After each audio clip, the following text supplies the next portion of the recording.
The Collected Works of Edgar Allan Poe, Raven Edition, Volume 2, Section 8.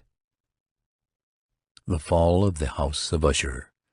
Sancour est un luth suspendu, citat quion l'étoge il raison. De Berengar.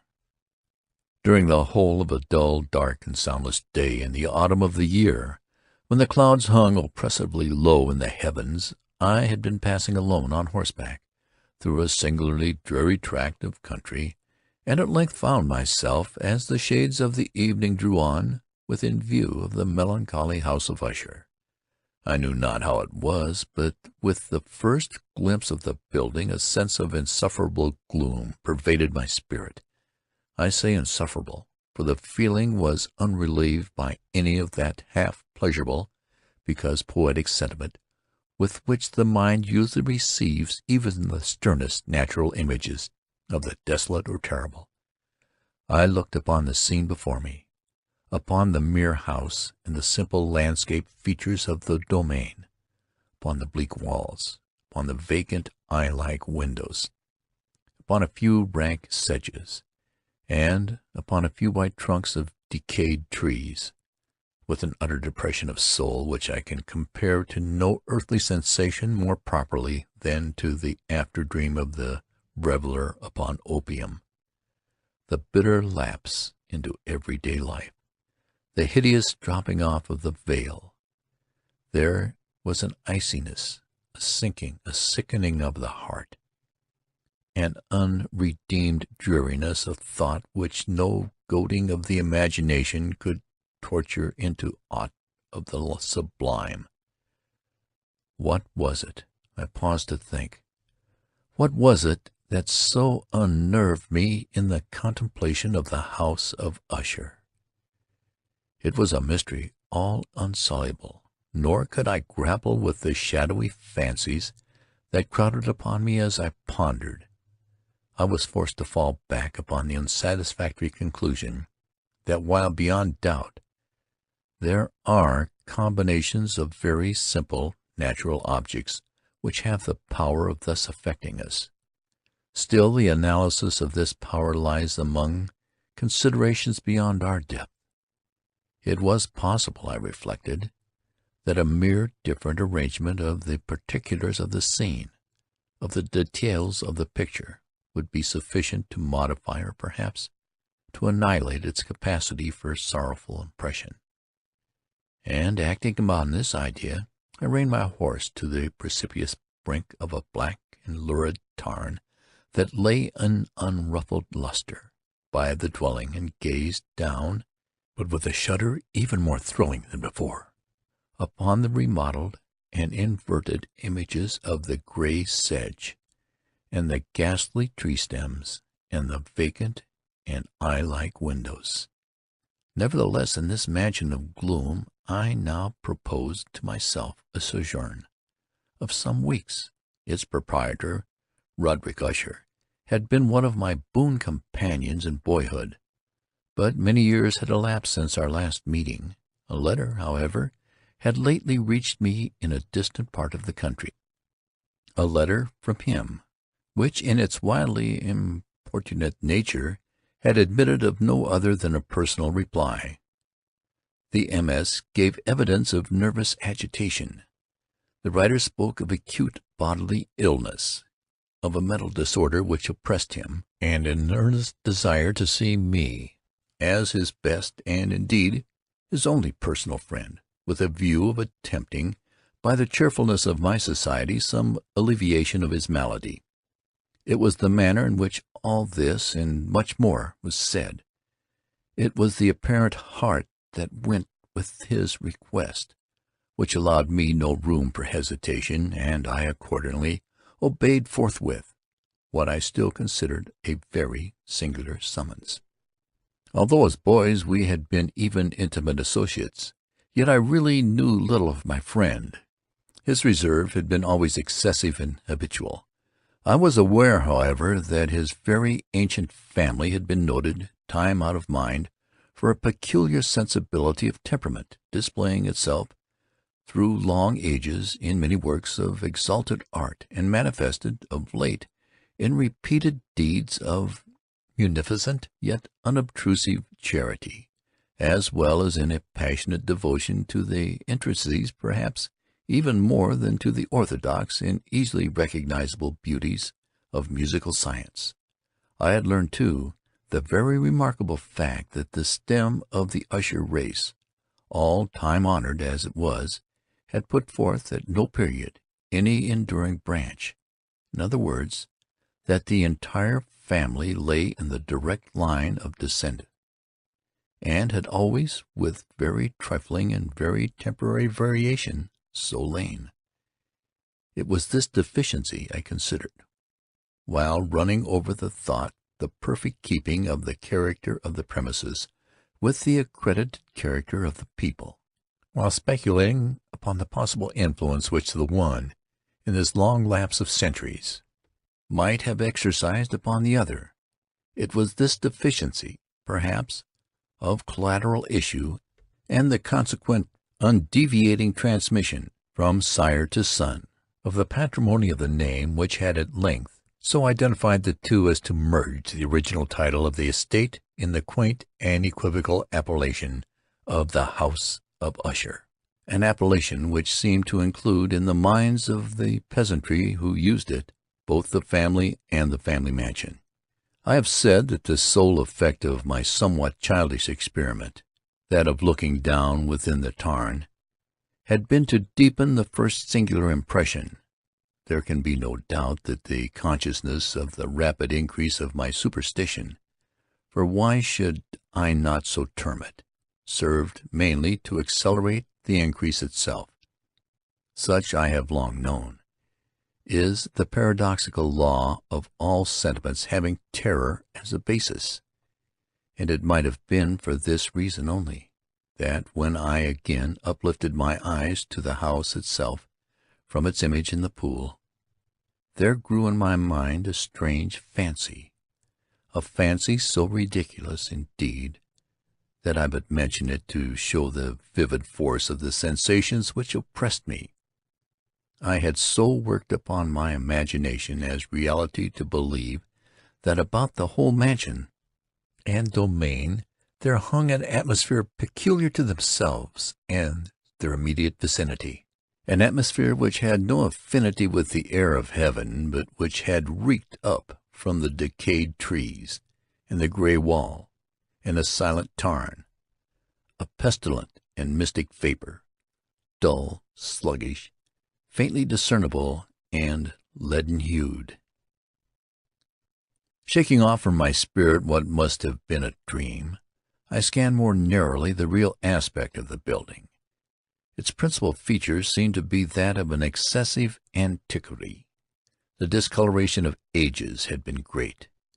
Minute fungi overspread the whole exterior, hanging in a fine tangled webwork from the eaves. Yet all this was apart from any extraordinary dilapidation. No portion of the masonry had fallen, and there appeared to be a wild inconsistency between its still perfect adaptation of parts and the crumbling condition of the individual stones. In this there was much that reminded me of the spacious totality of old woodwork, which has rotted for long years in some neglected vault, with no disturbance from the breath of the external air. Beyond this indication of extensive decay, however, the fabric gave little token of instability. Perhaps the eye of a scrutinizing observer might have discovered a barely perceptible fissure, which, extending from the roof of the building in front, made its way down the wall in a zigzag direction, until it became lost in the sullen waters of the tarn. Noticing these things, I rode over a short causeway to the house. A servant in waiting took my horse, and I entered the Gothic archway of the hall. A valet of stately step thence conducted me in silence through many dark and intricate passages in my progress to the studio of his master. Much that I encountered on the way contributed, I know not how, to heighten the vague sentiments of which I have already spoken, while the objects around me, while the carvings of the ceilings, the somber tapestries of the walls, the ebon blackness of the floors, phantasmagoric armorial trophies which rattled as I strode, were but matters to which, or to such as which, I had been accustomed from my infancy. While I hesitated not to acknowledge how familiar was all this, I still wondered to find how unfamiliar were the fancies which ordinary images were stirring up. On one of the staircases I met the physician of the family. His countenance, I thought, wore a mingled expression of low cunning and perplexity. He accosted me with trepidation and passed on. The valet now threw open a door and ushered me into the presence of his master. The room in which I found myself was very large and lofty. The windows were long, narrow, and pointed, and so vast a distance from the black oaken floor as to be altogether inaccessible from within. Feeble gleams of encrimsoned light made their way through the trellised panes and served to render sufficiently distant the more prominent object around. The eye, however, struggled in vain to reach the remoter angles of the chamber, or the recesses of the vaulted and fretted ceiling. Dark draperies hung upon the walls. The general furniture was profuse, comfortless, antique, and tattered. Many books and musical instruments lay scattered about, but failed to give any vitality to the scene. I felt that I breathed an atmosphere of sorrow. An air of stern, deep, and irredeemable gloom hung over and pervaded all. Upon my entrance, Usher arose from a sofa on which he had been lying at full length, and greeted me with a vivacious warmth which had much in it. I at first thought of an overdone cordiality, of the constrained effort of the ennuyé man of the world. A glance, however, at his countenance convinced me of his perfect sincerity.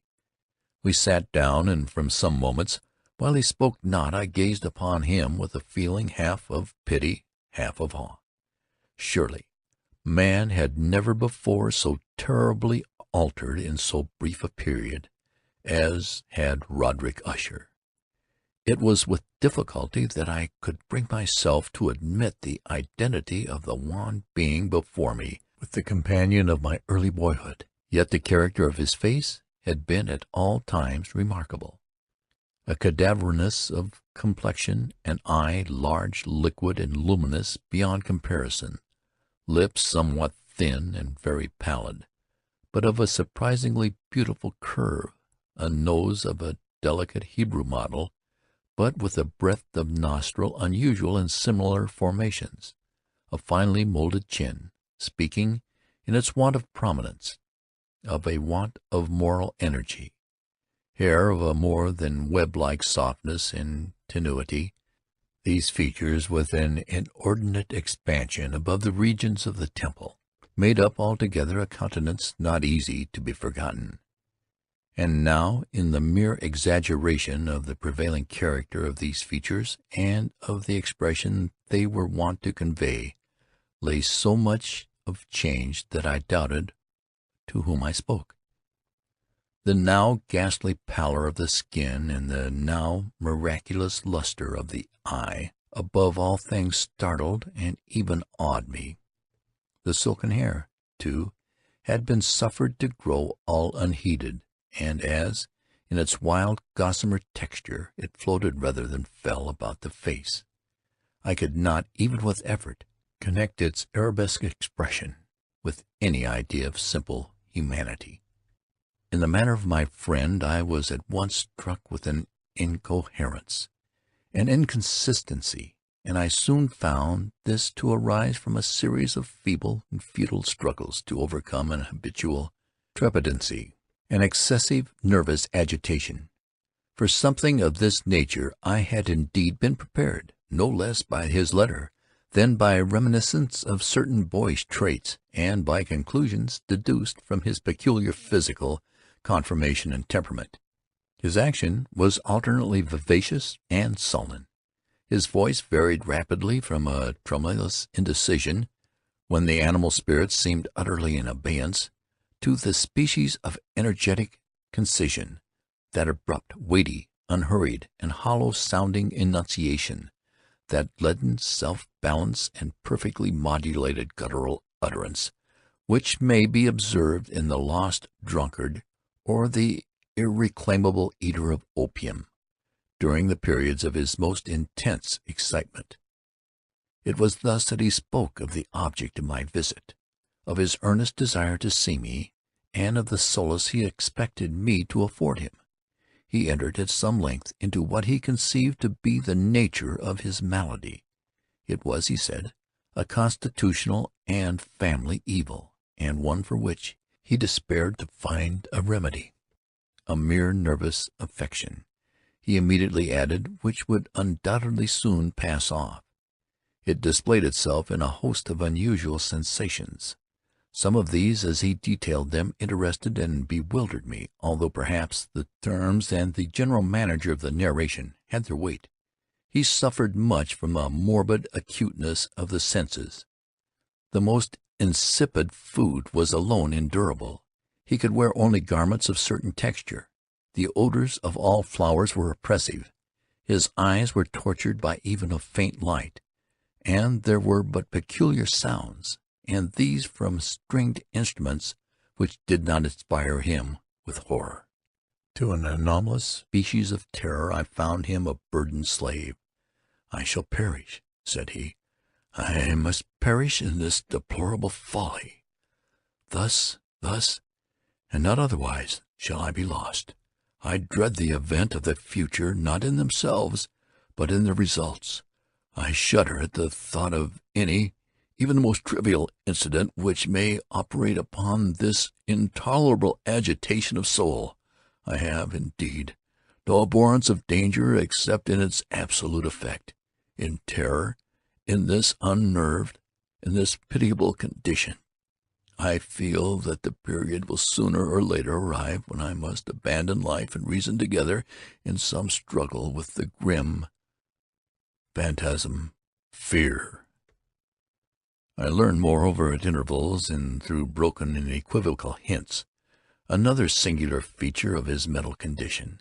He was enchained by certain superstitious impressions of the dwelling which he tenanted, and whence, for many years, he had never ventured forth, in regard to an influence whose superstitious force was conveyed in terms too shadowy here to be restated, an influence which some peculiarities in the mere form and substance of his family mansion had, by dint of long sufferance, he said, obtained over his spirit, an effect which the physique of all the gray walls and turrets and the dim tarn into which they all looked down had at length brought upon the morale of his existence.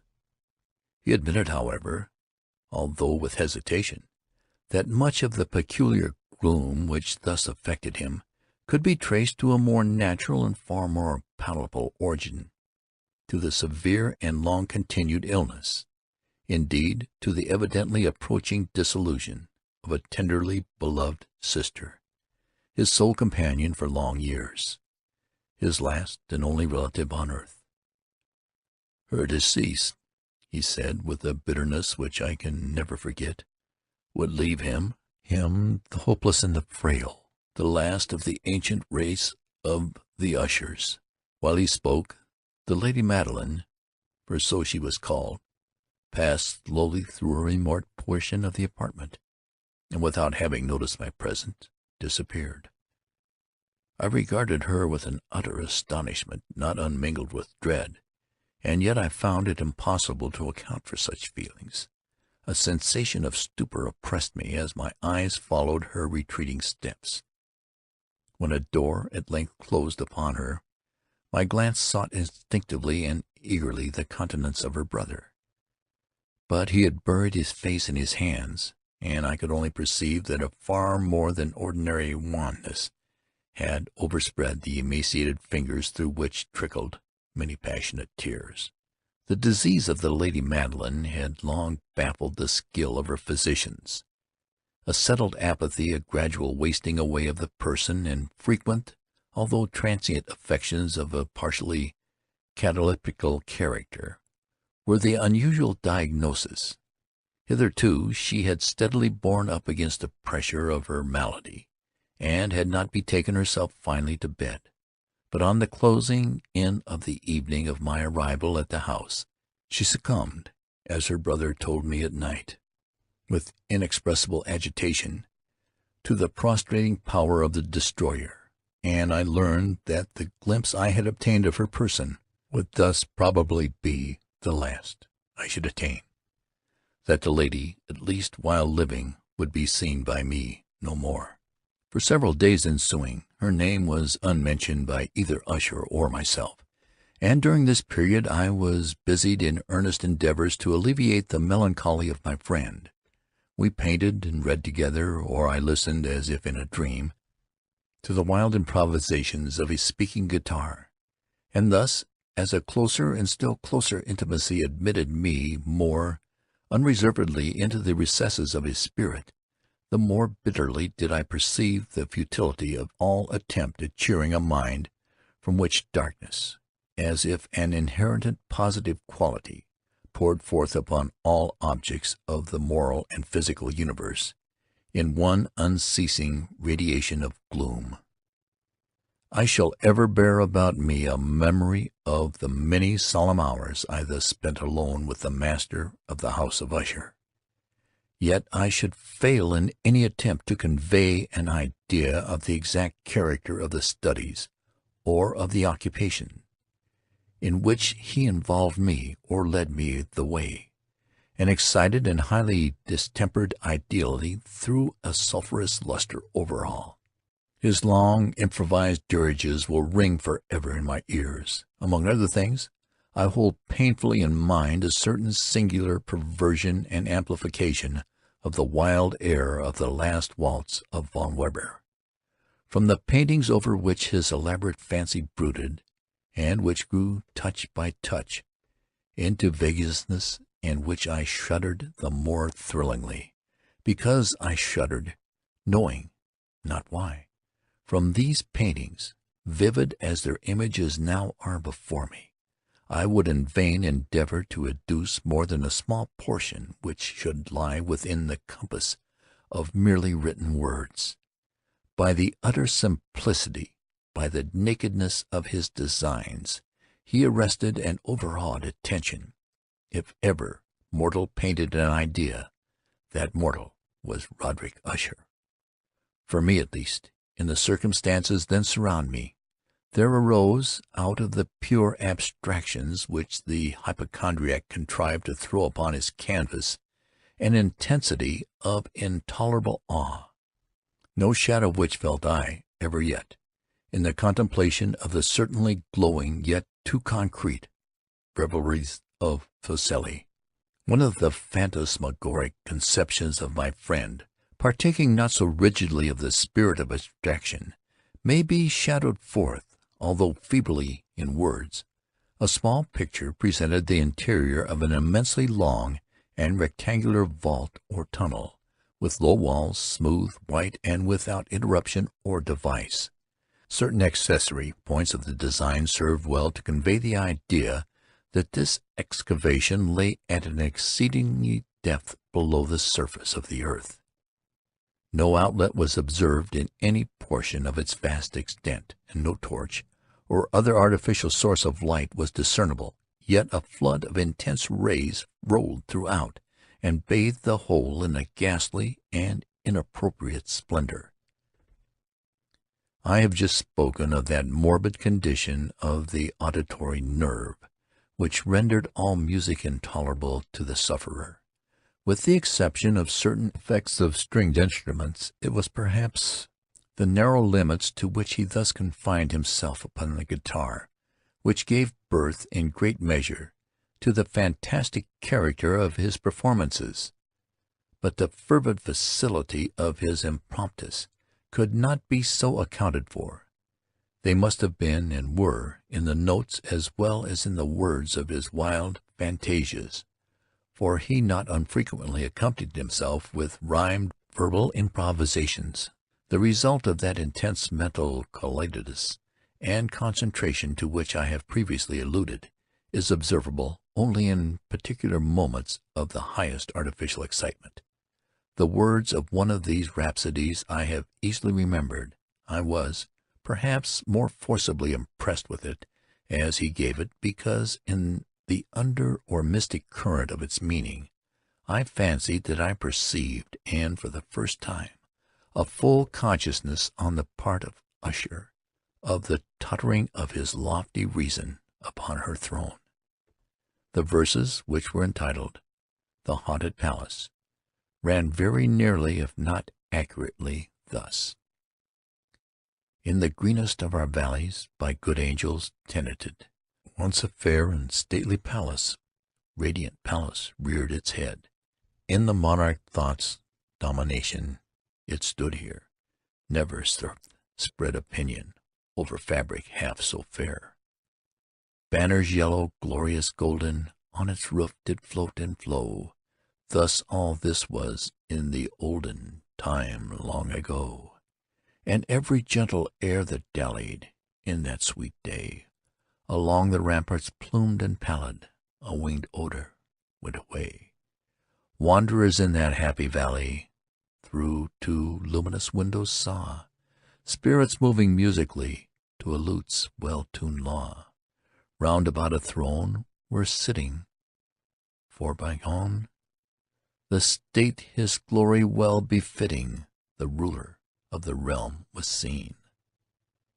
And all with pearl and ruby glowing was the fair palace door, through which came floating, flowing, and sparkling evermore, a troop of echoes whose sweet duty was but to sing, in voices of surpassing beauty, the wit and wisdom of their king. But evil things in robes of sorrow assailed the monarch's high estate. Ah, let us mourn, for never morrow shall dawn upon him desolate. And round about his home the glory that blushed and bloomed is but a dim remembered story of the old time entombed. And travelers now within that valley, through the red litten windows, see vast forms that move fantastically to a discordant melody, while like a rapid, ghastly river, through the pale door a hideous throng rush out forever, and laugh but smile no more. I well remember that suggestions arising from this ballad led us into a train of thought wherein there became manifest an opinion of Usher's which I mention not so much on account of its novelty, for other men have thought thus, as on account of the pertinency with which he maintained it. This opinion, in its general form, was that of the sentience of all vegetable things, but in his disordered fancy the idea had assumed a more daring character, and trespassed under certain conditions upon the kingdom of inorganization. I lack words to express the full extent or the earnest abandon of his persuasion. The belief, however, was connected, as I have previously hinted, with the gray stones of the home of his forefathers. The conditions of the sentence had been here, he imagined, fulfilled in the method of collocation of these stones, in the order of their arrangement, as well as in that of the many fungi which overspread them, and the decayed trees which stood around. Above all, in the long undisturbed endurance of this arrangement, and in its reduplication in the still waters of the tarn. Its evidence, the evidence of the sentience, was to be seen, he said, and I here started as he spoke, in the gradual yet certain condensation of an atmosphere of their own about the waters and the walls. The result was discoverable, he added, in that silent yet importunate and terrible influence which for centuries had mouldered the destinies of his family, and which made him what I now saw him, what he was. Such opinions need no comment, and I will make none. Our books, the books which for years had formed no small portion of the mental existence of the invalid, were, as might be supposed, in strict keeping with his character of phantasm.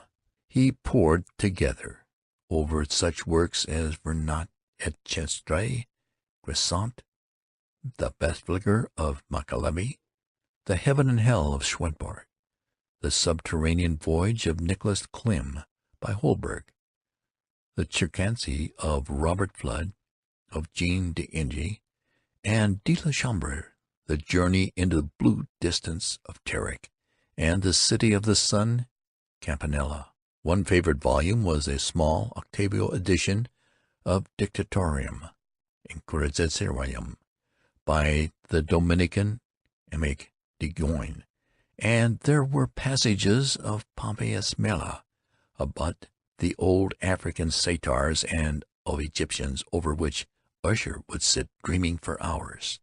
His chief delight, however, was found in the perusal of an exceedingly rare and curious book in quarto Gothic, the Manual of a Forgotten Church, the Vigere Motorium Secundum Coram Estelle Magnete.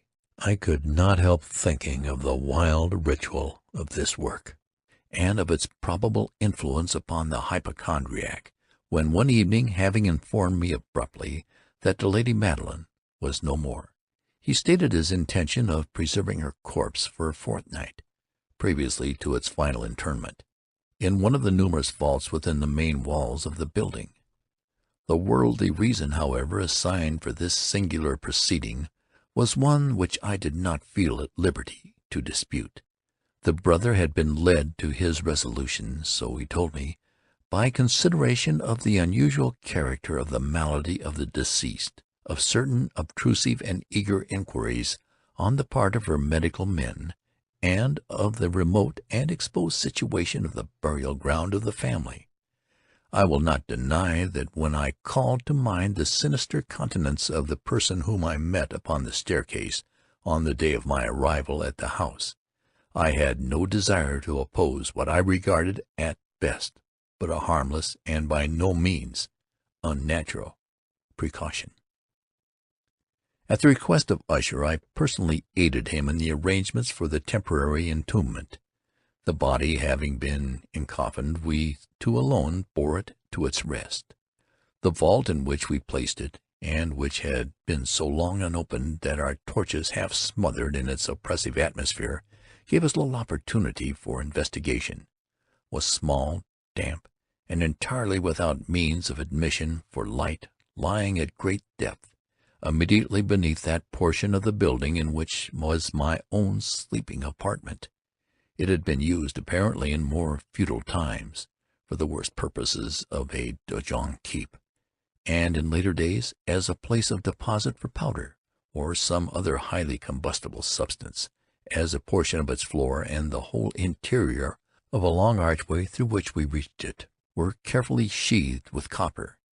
The door, of massive iron, had been also similarly protected. Its immense weight caused an unusually sharp, grating sound as it moved upon its hinges. Having deposited our mournful burden upon trestles within this region of horror, we partially turned aside the yet unscrewed lid of the coffin, and looked upon the face of the tenant.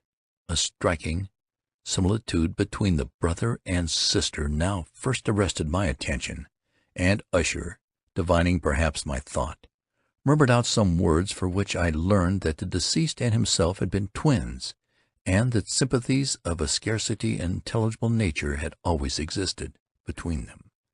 Our glances, however, rested not long upon the dead, for we could not regard her unawed. The disease which had thus entombed the lady in the maturity of youth had left, as usual in all maladies of a strictly catacryptical character, the mockery of a faint blush upon the bosom and the face, and that suspiciously lingering smile upon the lip, which is so terrible in death. We replaced and screwed down the lid, and having secured the door of iron, made our way with toil into the scarcely less gloomy apartments of the upper portion of the house. And now, some days of bitter grief having elapsed, an observable change came over the features of the mental disorder of my friend. His ordinary manner had vanished. His ordinary occupations were neglected or forgotten. He roamed from chamber to chamber with hurried, unequal, and objectionless step. The pallor of his countenance assumed, if possible, a more ghastly hue, but the luminous of his eye had utterly gone out. The once occasional huskiness of his tone was heard no more, and a tremulous quaver, as if of extreme terror, habitually characterized his utterances. There were times, indeed, when I thought his unceasingly agitated mind was laboring with some oppressive secret, to divulge which he struggled for the necessary courage. At times, again, I was obliged to resolve all that into the mere inexplicable vagaries of madness, for I beheld him gazing upon vacantly for long hours, in an attitude of the profoundest attention, as if listening to some imaginary sound. It was no wonder that his condition terrified, that it infected me. I felt creeping upon me by slow yet certain degrees the wild influences of his own fantastic yet impressive superstitions. It was especially upon retiring to bed late in the night of the 7th or 8th day after the placing of the Lady Madeline within the donjon that I experienced the full power of such feelings. Sleep came not near my couch. While the hours waned and waned away, I struggled to reason off the nervousness which had dominion over me.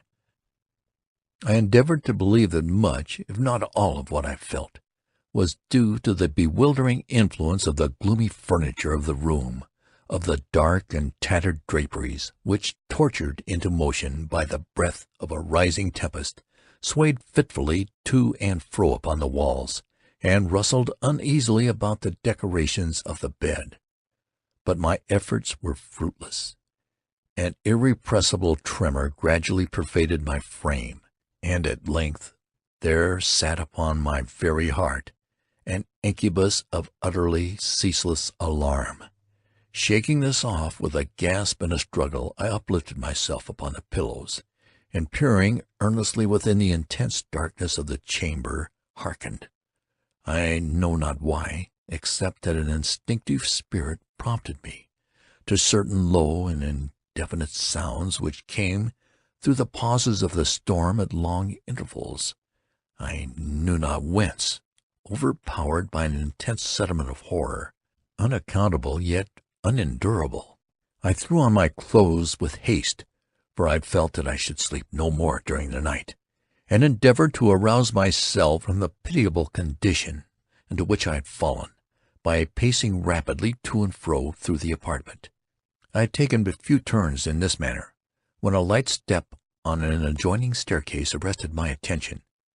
I presently recognized it as that of Usher. In an instant afterward he rapped, with a gentle touch, at my door, and entered bearing a lamp. His countenance was, as usual, cadaverously wan, but, moreover, there was a species of mad hilarity in his eyes, and evidently restrained hysteria in his whole demeanor. His air appalled me, but anything was preferable to the solitude which I had so long endured, and I even welcomed his presence as a relief. "You have not seen it," he said abruptly, after having stared about him for some moments in silence. "You have not then seen it? But stay, you will." Thus speaking, and having carefully shaded his lamp, he hurried to one of the casements and threw it freely open to the storm. The impetuous fury of the entering gust nearly lifted us from our feet. It was, indeed, a tempestuous yet sternly beautiful night, and one wildly singular in its terror and its beauty. A whirlwind had apparently collected its force in our vicinity, for there were frequent and violent alterations in the direction of the wind, and the exceeding density did not prevent our perceiving this. Yet we had no glimpse of the moon or stars, nor was there any flashing forth of the lightning. But the under surfaces of the huge masses of agitated vapor, as well as all terrestrial objects immediately around us, were glowing in the unnatural light of a faintly luminous and distinctly visible gaseous exhalation which hung about and enshrouded the mansion. "You must not, you shall not behold this," said I, shudderingly to Usher, as I led him with a gentle violence from the window to a seat. "These appearances which bewildered you are merely electrical phenomena not uncommon, or it may be that they have their ghastly origin in the rank miasma of the tarn. Let us close this casement. The air is chilling and dangerous to your frame. Here is one of your favorite romances I will read, and you shall listen, and so we will pass away this terrible night together." The antique volume which I had taken up was The Mad Tryst of Sir Launcelot Canning, but I had called it a favorite of Usher's, more in sad jest than in earnest, for in truth there is little in its uncouth and unimaginative prolixity which could have had interest for the lofty and spiritual ideality of my friend. It was, however, the only book immediately at hand, and I indulged a vague hope that the excitement which now agitated the hypochondriac might find relief, for the history of mental disorder is full of similar anomalies, even in the extremeness of the folly which I should read. Could I have judged, indeed, by the wild, overstrained air of vivacity with which he hearkened, or apparently hearkened, to the words of the tale, I might well have congratulated myself upon the success of my design. I had arrived at that well-known portion of the story where Ethelred, the hero of the tryst, having sought in vain for peaceable admission unto the dwelling of her hermit, proceeds to make good an entrance by force. Here it will be remembered the words of the narrative run thus: "And Ethelred, who was by nature a doughty heart, and who was now mighty withal on account of the powerfulness of the wine which he had drunken, waited no longer to hold parley with the hermit, who in sooth was an obstinate and maliceful turn, but, feeling the rain upon his shoulders, and fearing the rising of the tempest, uplifted his mace outright, and with blows made quickly room in the plankings of the door for his gauntleted hand, and now pulling therewith sturdily, he so cracked and ripped and tore all asunder, that the noise of the dry, hollow-sounding wood alarmed and reverberated throughout the forest." At the termination of this sentence I started for a moment, paused, for it appeared to me, although I at once concluded that my excited fancy had deceived me, it appeared to me that from some very remote portion of the mansion there came indistinctly to my ears what might have been, in its exact similarity of character, the echo, but a stifled and dull one certainly, of the very cracking and rippling sound which Sir Launcelot had so particularly described. It was beyond doubt the coincidence alone which had arrested my attention, for amid the rattling of the sashes of the casements and the ordinary commingled noises of the still increasing storm, the sound in itself had nothing, surely, which should have interested or disturbed me. I continued the story.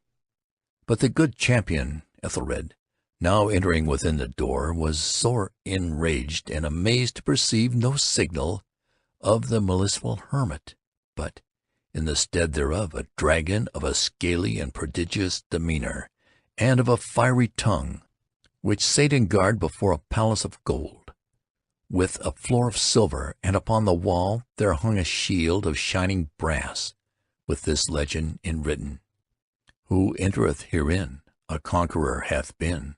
Who slayeth the dragon, the shield he shall win." And Ethelred uplifted his mace and struck upon the head of the dragon, which fell before him, and gave up his pesky breath, with a shriek so horrid and harsh, and withal so piercing, that Ethelred had fain to close his ears with his hands against the dreadful noise of it, the like whereof was never before heard. Here again I paused abruptly, and now with a feeling of wild amazement, for there could be no doubt whatever that in this instance I did actually hear, although from what direction it proceeded I found it impossible to say, a low and apparently distant but harsh, protracted, and most unusual screaming or grating sound, the exact counterpart of what my fancy had already conjured up for the dragon's unnatural shriek, as described by the romancer. Oppressed as I certainly was upon the occurrence of this second and most extraordinary coincidence by 1,000 conflicting sensations in which wonder and extreme terror were predominant, I still retained sufficient presence of mind to avoid exciting by any observation the sensitive nervousness of my companion.